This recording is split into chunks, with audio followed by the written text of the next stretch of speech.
ची राष्ट्रवादीची तयारी आहे का या सगळ्याच्या अनुषंगानं सध्या बैठकीमध्ये चर्चा होते आणि प्री कॅबिनेट बैठक राष्ट्रवादीची सुरू झालेली आहे। जसं निलेशने सांगितलं की अदिती तटकरे, छगन भुजबळ आणि काही वेळापूर्वी आता नरहरी झिरवाळ सुद्धा या बैठकीमध्ये उपस्थित असल्याचं आपल्याला कळतंय आणि अर्थात सगळ्यांचं लक्ष आहे ते म्हणजे कृषी मंत्री माणिकराव कोकाटे यांच्या संदर्भात अजित पवार नेमका निर्णय काय घेतात। तर निलेश, आपल्याला माहितीये की अजित पवार यांचं राजकारण हे कायम नो नॉनसेन्स झोनमध्ये राहिलेलं आहे।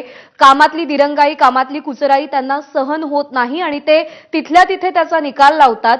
असं असताना अजित पवारांनी माणिकराव कोकाटेंशी बैठक घेण्यासाठी किंवा त्यांच्यावर कारवाईचा निर्णय घेण्यासाठी इतका वेळ का लावला, हाही प्रश्न निर्माण होतोय।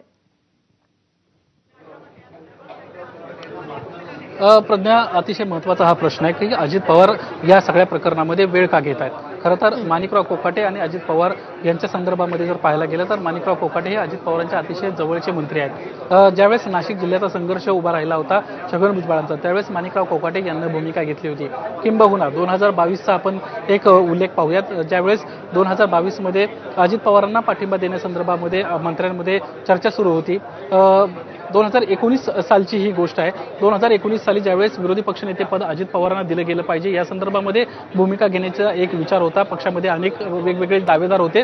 त्यावेळी माणिकराव कोकाटे यांनी स्वतः भूमिका घेतली होती, एक पत्र तयार केलं होतं आणि त्या पत्रावर सर्व आमदारांच्या सह्या घेऊन अजित पवारांना विरोधी पक्षनेते केलं गेलं पाहिजे अशा पद्धतीचं पत्र शरद पवारांना दिलं होतं आणि त्यामुळेच कुठेतरी सातत्यानं अजित पवारांच्या अतिशय जवळचा असणारा मंत्री, एक व्यक्ती, आमदार म्हणून माणिकराव कोकाटे यांचं नाव समोर येत होतं आणि त्यामुळेच अनेक वेळा चुका होऊन देखील अजित पवारांकडून त्यांना पाठीशी घातलं गेलं हे चित्र महाराष्ट्रानं पाहिले आहे। 5 वेळा ही घटना घडली आहे, 5 वेळा आतापर्यंत त्यांना वादग्रस्त वक्तव्य केलेली आहेत। बरोबर, आणि त्यामुळेच आता किती वेळा चुका करणार आणि किती वेळा माफ करणार असा उद्विग्न प्रश्न अजित पवार यांनी देखील उपस्थित केलाय। निलेश, अपडेट जाणून घेत राहू या बातमी संदर्भातले। तुर्तास धन्यवाद दिलेल्या सगळ्या सविस्तर माहितीसाठी। आणि यानंतर एक एबीपी